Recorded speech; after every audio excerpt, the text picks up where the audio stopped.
In today's Federal Flash, a breakdown of new data showing the homework gap is much larger than previously thought, especially for students of color, students from low-income backgrounds, and those living in rural areas.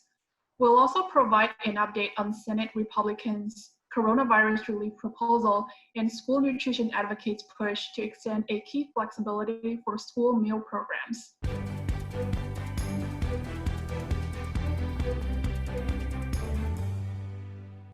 Hi, I'm ZU Joe, and I'm joined by Ann Heislop. Let's begin with OfferEd's new report on the homework gap. Ann? As schools across the country prepare for a blend of online and in-person learning this fall, we partnered with the National Indian Education Association, National Urban League, and Unidos US to better understand students' access to the high-speed internet and devices needed to participate in online learning from home. The report, Students of Color Caught in the Homework Gap, finds that 16.9 million children lack the internet access necessary to support online learning, much larger than the previous estimate of 12 million children.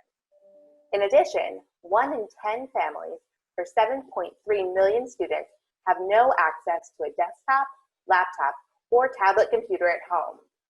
In particular, students of color, students from low-income families, and students living in rural areas are far more likely than their peers to lack internet access or a computer.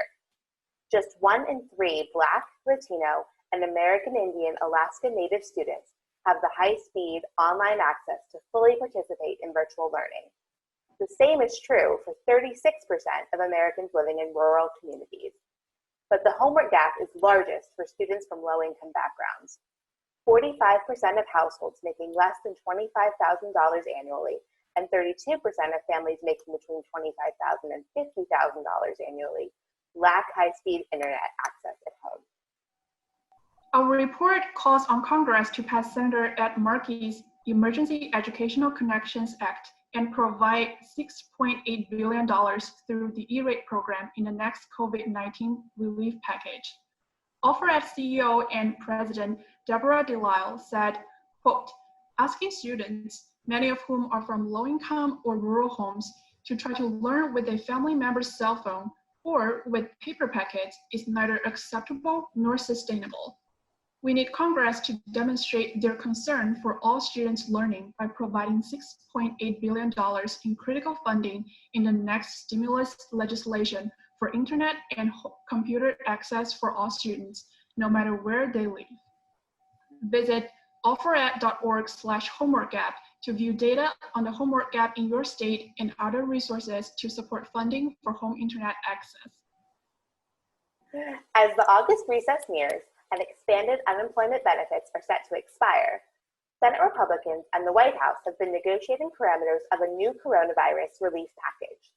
Senate Majority Leader Mitch McConnell previewed some key funding details, including $105 billion for education. Although this is more funding for the U.S. Department of Education than the $90 billion in the HEROES Act passed by House Democrats, it falls short of the $430 billion proposed by Senator Patty Murray in the Coronavirus Child Care and Education Relief Act a few weeks ago. Under the Republican plan, $30 billion would be provided for higher education, $5 billion for governors, and the remaining $70 billion for K-12 schools. However, while half of the K-12 portion would be available to all districts on a per capita basis, the remaining half would only be available to districts that reopen their doors in the fall, effectively using federal funds to incentivize a return to in-person learning, as President Trump has urged. Districts that take a hybrid approach of distant learning and some in-person instruction would likely be eligible for extra funding, but the threshold would mostly be defined by governors. In addition, Senate Education Committee Chairman Lamar Alexander and Senator Tim Scott introduced the School Choice Now Act, which could be part of the ongoing Senate negotiations. The legislation would redirect 10% of K-12 funding under the CARES Act for one-time emergency funding for scholarship granting organizations, one of the White House's and Secretary DeVos's demands. These organizations could help families with private school tuition or homeschooling expenses. The bill would also provide permanent dollar-for-dollar federal tax credits for contributions to scholarship granting organizations, capped at $5 billion per year, mirroring the Trump administration's long-standing education freedom scholarships proposal.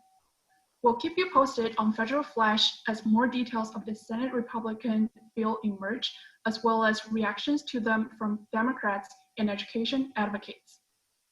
Finally, school nutrition groups are asking the U.S. Department of Agriculture to extend a key waiver for school lunch programs, set to expire on August 31st. When the pandemic hit, the USDA allowed districts to provide lunch programs as they do over the summer, and waived requirements for those programs to only operate in areas where most children are from low-income households, which enabled more kids to receive free meals with less hassle.